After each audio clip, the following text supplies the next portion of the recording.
The silence is quiet, and it feels like it's getting hard to breathe. And I know you feel like dying, but I promise we would take the world to its feet. Move mountains, bring it to its feet.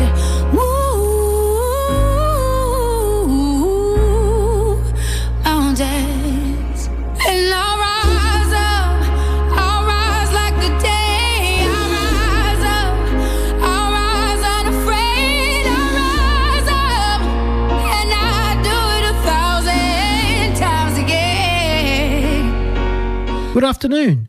You're tuned into Ability Matters, the program that covers matters to do with abilities, disabilities and everything in between. We are one of the longest running disability-related shows in the world, starting as Headway On Air all the way back in 2007 and now brought to you by My Home Living Care, an NDIS registered disability support organisation. Yes, good afternoon. This is Ability Matters and I'm your host, Tony S. And with me as per usual these days is my co-host now, Bec. How are you, Bec? Good. How are you today, Tony? Great, thank you. And I first of all would like just to jump off on the right foot. I'd just like to thank Tim for the past 2 hours of his wonderful show, Through the Past Darkly. And I love that smile, Tim. Thanks very much. Cheers. And now, of course, let's just have a quick little bounce around here. So what do we have in store for today? I have a recorded interview I did a couple of weeks ago with a man named Mick on Wheels.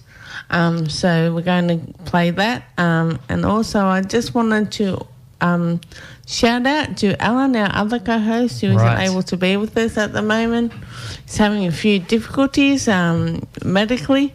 So I'm going to be catching up with him and doing a phone interview over the next few weeks. And Lovely. We'll get to chat with him and find out a little bit more what's happening. Things aren't going so well for him at the moment. Unfortunate. I think that we'll let Alan tell us all about that. Yes, so, I believe I left a little upkick message on that little on the discussion WhatsApp group chat. thing you have, yes. Yeah. He's I think he would have appreciated those kind words, Tony. Lovely. At the moment, it's not really looking so great in the prospects of him coming back anytime soon. So we'll talk to him a bit more about that and find out exactly what's happening. Well, I'm sure he can still wear a big smile because he's definitely earned his run because he's been with me there since the very beginning. I think maybe he was on day one, so there we go. Yeah, 14 or so years I think you guys were on before I came along. Yep, that's beautiful. So a big shout out to him. I hope that you're listening, Alan, and you can hear us saying that we miss you and we can't wait to be able to come back and see us again. Lovely. Let's just make sure. Okay, well, I'm going to open up today's show with Glenn Frey, the guy from guitarist from the Eagles. We all know the Eagles now, with his song "The Heat Is On" from the year 1984. Then after that, we're going to jump straight into the Mick on Wheels interview. Pretty sure his name is just Mick, not Mick on Wheels, but unless he's changed it. No, it's kind of like, I think it's his stage name. Ah, yes, okay, beautiful. Yeah. I was just, just jumping on little pretenders there. So No, all good. Lovely, okay. Here's Glenn Frey, Heat Is On, 1984. Nice.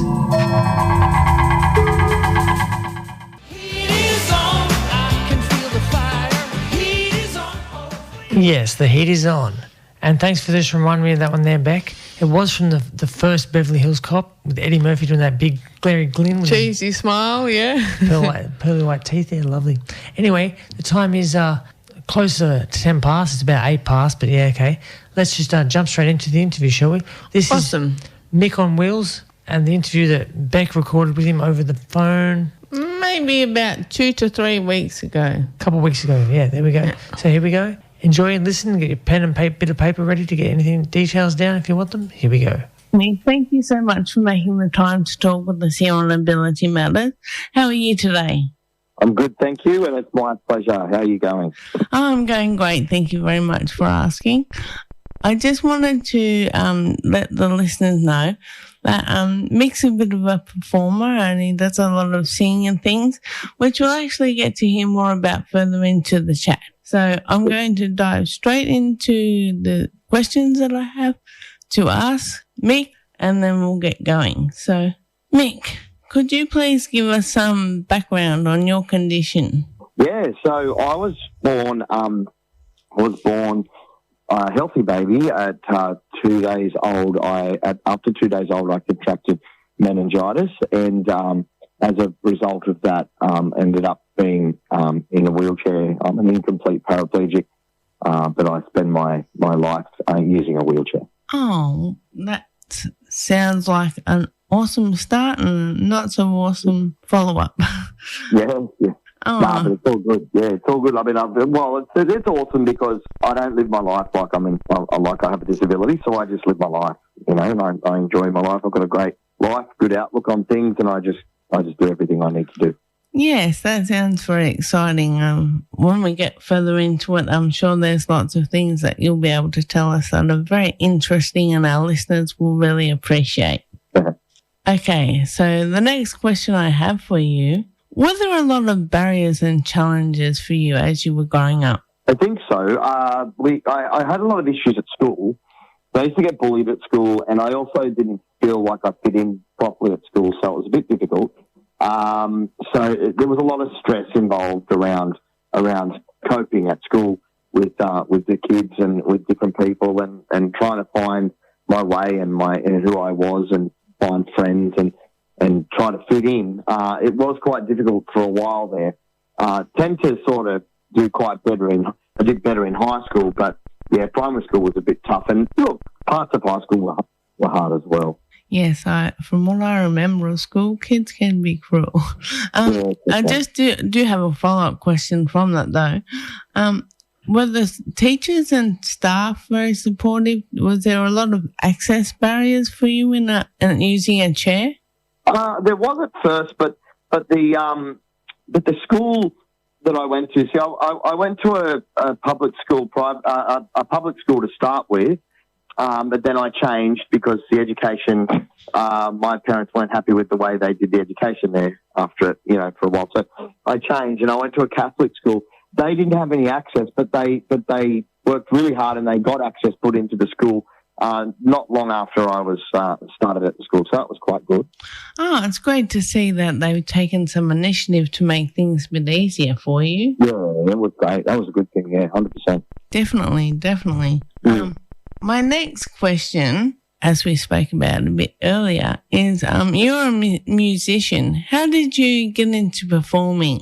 Well, look, I've always loved music. I've always loved singing. I used to sing around home, and I used to have artists that I used to listen to a lot of and sing along with their stuff and enjoy music in general. And I thought, well, my mum sort of said, well, why don't you try and get some lessons because you sound okay and it's something you're really interested in. And it'd be a good idea to get some singing, vocal coaching. And so I started off with that and it sort of went on from there. So I started singing when I was about 8 and probably worked really, really hard as a singer, doing Steadfords and talent fests and working in competitions and also working really hard with my vocal coach for very many years. I'm a great believer of really working hard to make something of yourself before you go out and do it like professionally. So at the age of 15, so I started at 8 and I've been a professional singer since the age of 15. Oh, wow, that sounds really good. And it's so good to see that your mum encouraged you to step outside of that comfort zone and give it a go. Yeah, I got great support from my parents. Mum and dad are really good and they've always been very supportive of me and also just, telling me that, you just got to go for it and do what you got to do, yeah?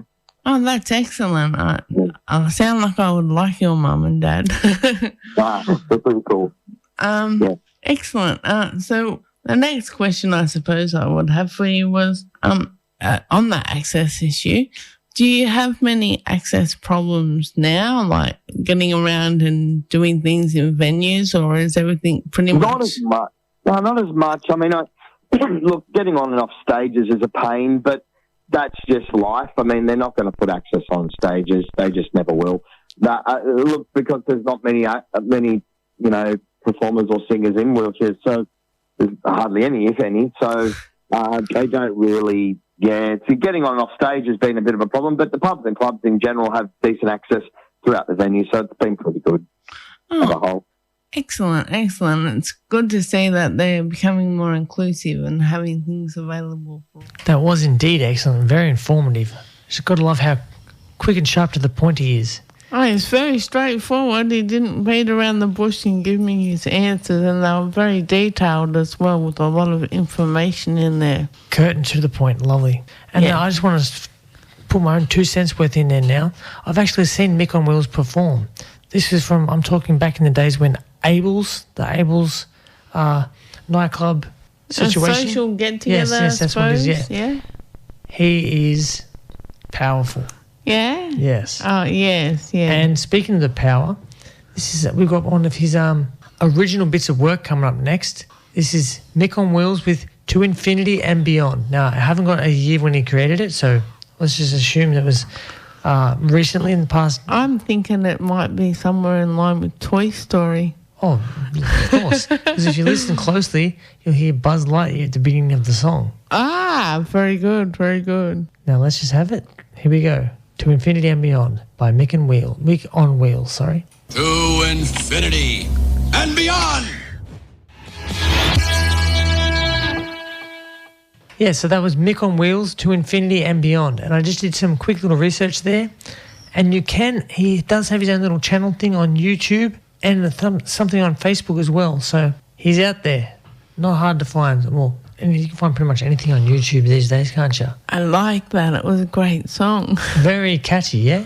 Yeah, I think we might be maybe adding it to our repertoire of music that we have here at VOX. Hopefully, because we've got another one coming on a bit later in the show. But first thing we're going to do is I'll just play something a little different now. This is the Ozark Mountain Daredevils with Jackie Blue from 1974, just to change things up a bit.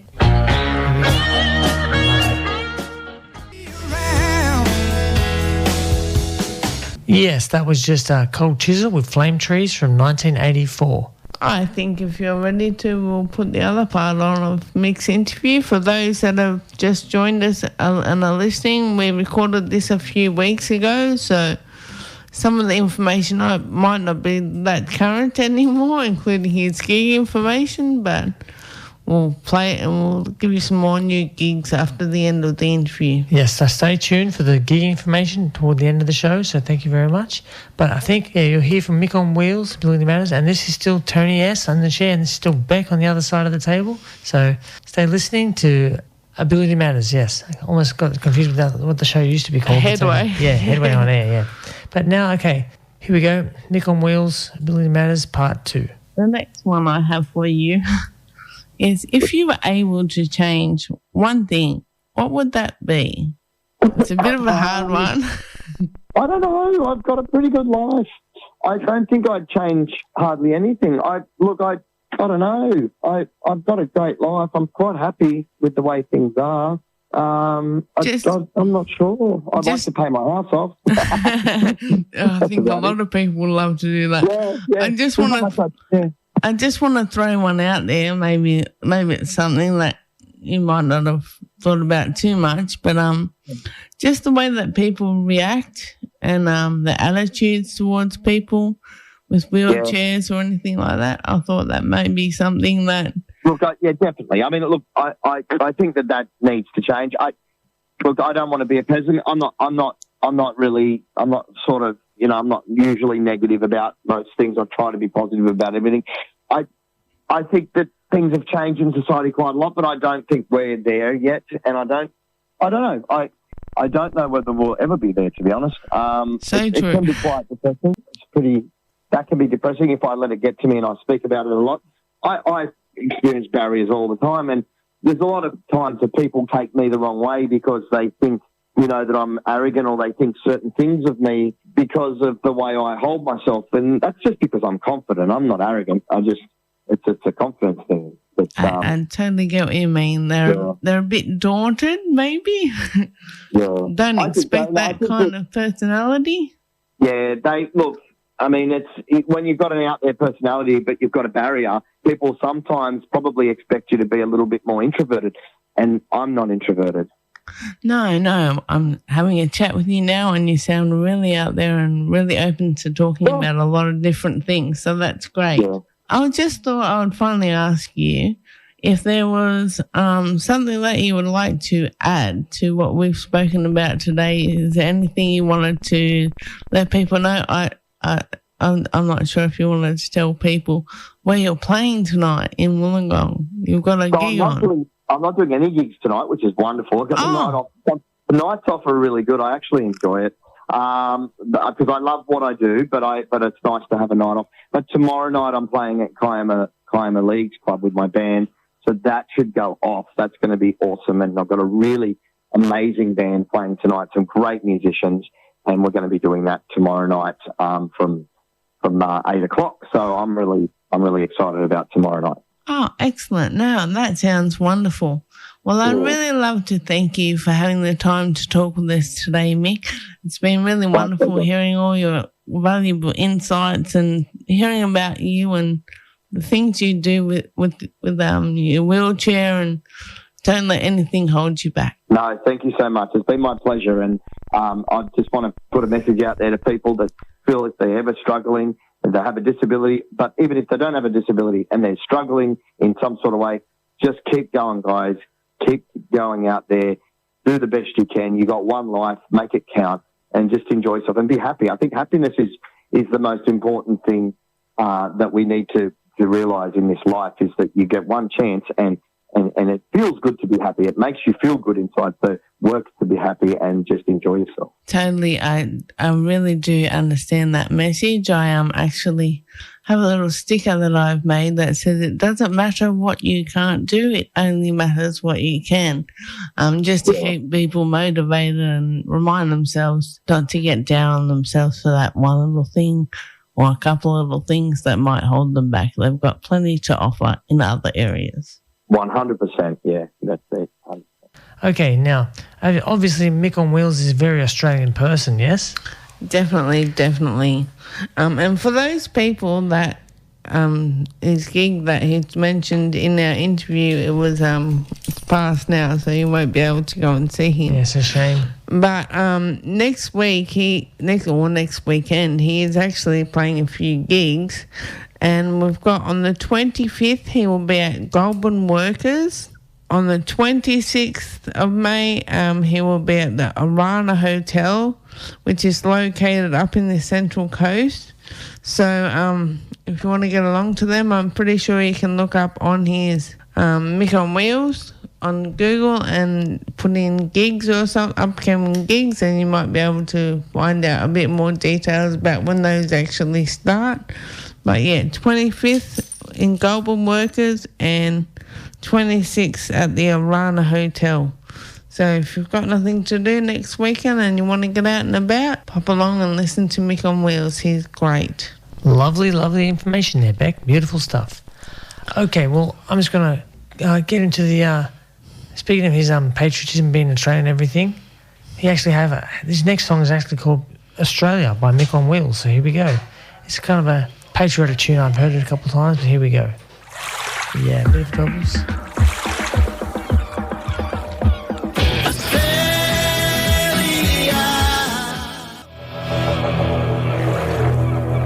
Wow.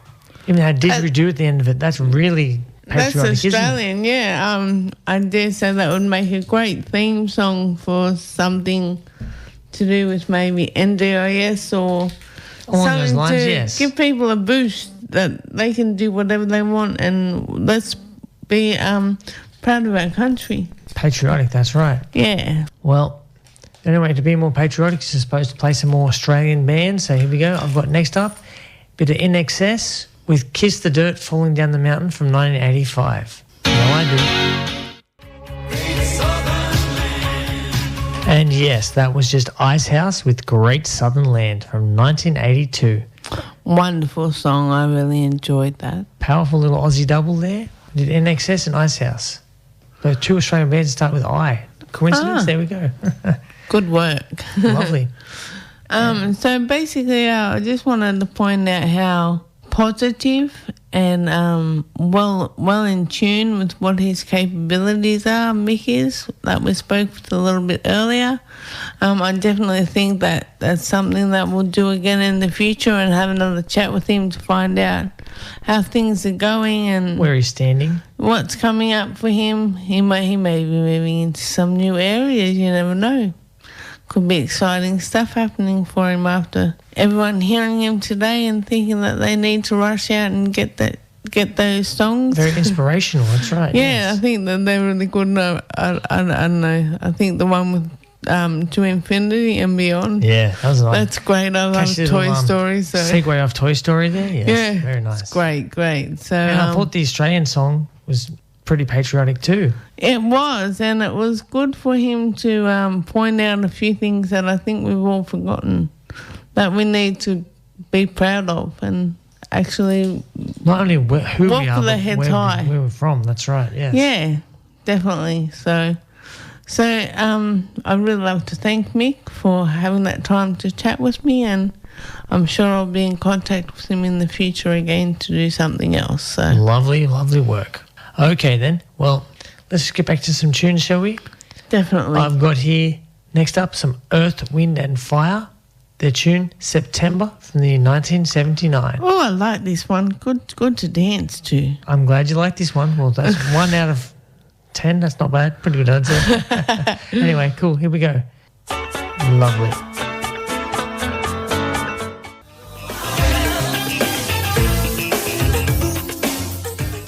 Yes, Go West, King of Wishful Thinking, the year 1990.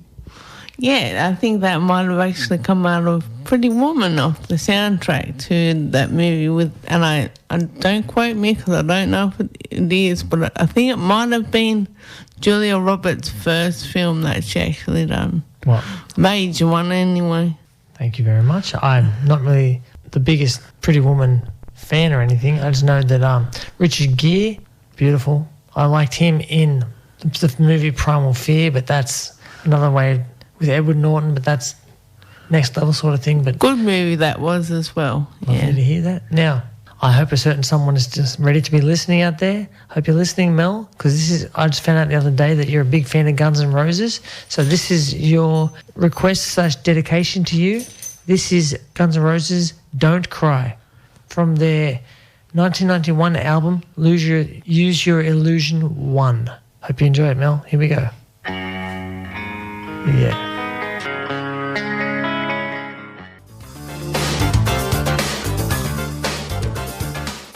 Yes, I just played a little Toto for you guys out there.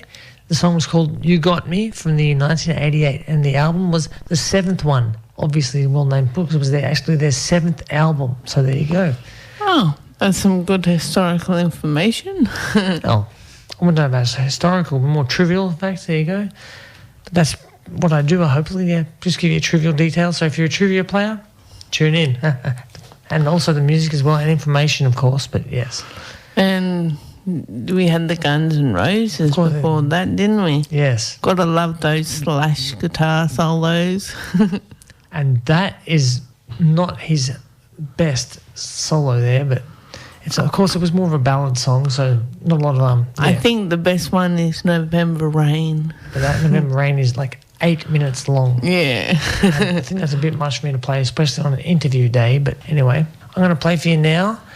Do we all know the Cheers theme song, the show Cheers? Well, this is the original version of the theme song before it got shortened down for the TV sort of thing. So the original song. Yes, the original song. So it's got like lyrics and everything to it. So here we go. This is Gary Portnoy, Where Everybody Knows Your Name. Obviously, the Cheers theme song before editing, 1983. Yes, and so have we said our goodbyes? Oh, okay. I'd like to say good afternoon to all of our listeners. Hope you enjoy the rest of your day. Enjoy the sunshiny weather outside. It looks to be quite a pearler of a day, actually. Lovely.